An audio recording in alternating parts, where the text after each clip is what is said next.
5 seconds to go.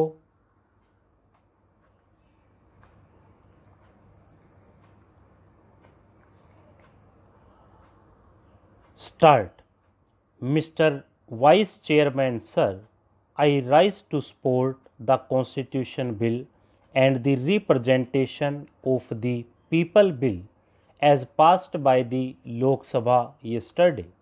I welcome these two bills because their provisions are aimed at creating such qualitative changes in our electoral system as are bound to make elections cleaner and fairer. To sustain democracy in the desired spirit, elections have to be as clean and as fair as possible, and it is on the basis of the experiences certain changes are proposed to be made in the election laws of the land based on our experiences after the passing of the Representation of the People Act by the Parliament. We must not forget, as my friend was just saying, that there has been a lot of talk about such reforms.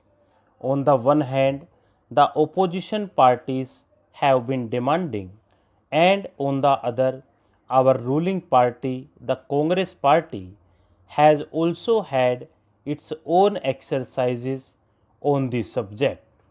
As the minister was telling us, in early 70s, a joint parliamentary committee discussed this problem. And last year, I must tell you, our own party, the Congress Parliamentary Party, had its workshop on this very subject. After the parliamentary parties' discussions, first of all, the parliamentary party discussed it.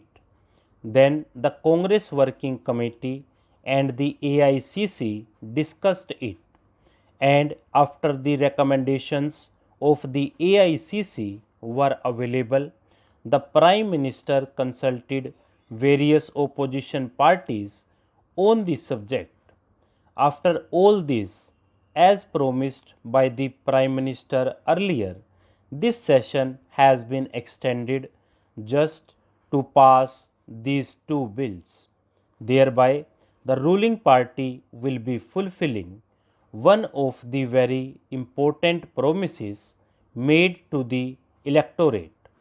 As the 52nd Amendment to the Constitution went a long way in preventing defection amongst political parties, these changes in the election law are also going to have far reaching consequences, and they are bound to make elections much cleaner, and that is the reason why these changes are most welcome.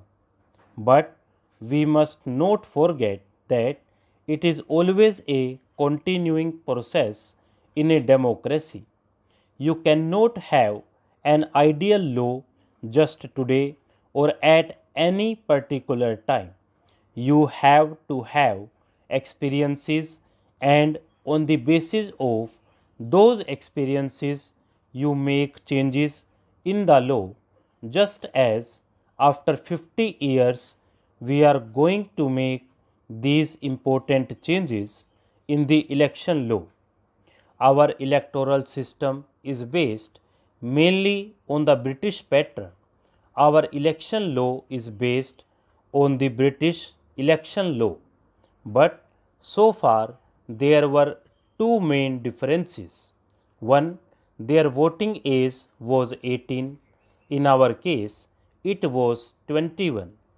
The second difference is, and will perhaps remain to be so, that there are no reservations of seats under the British law, as we have here for scheduled castes and scheduled tribes candidates, which of course is because of our own peculiar social conditions. That is why I said perhaps that is going to stay for some time more. So, this is indeed a very welcome step that we are going to reduce the voting age from 21 to 18. This reduction in voting age will be in consonance with the practice in most of the developed and underdeveloped countries in the world. In the World Atlas of Education, 39 countries are mentioned. In 35 countries out of 39, including USA, UK, etc., the voting age is 18 years. In one case, with Japan, the voting age is 20 years, and in only 3 cases out of 39, the voting age is 21 years.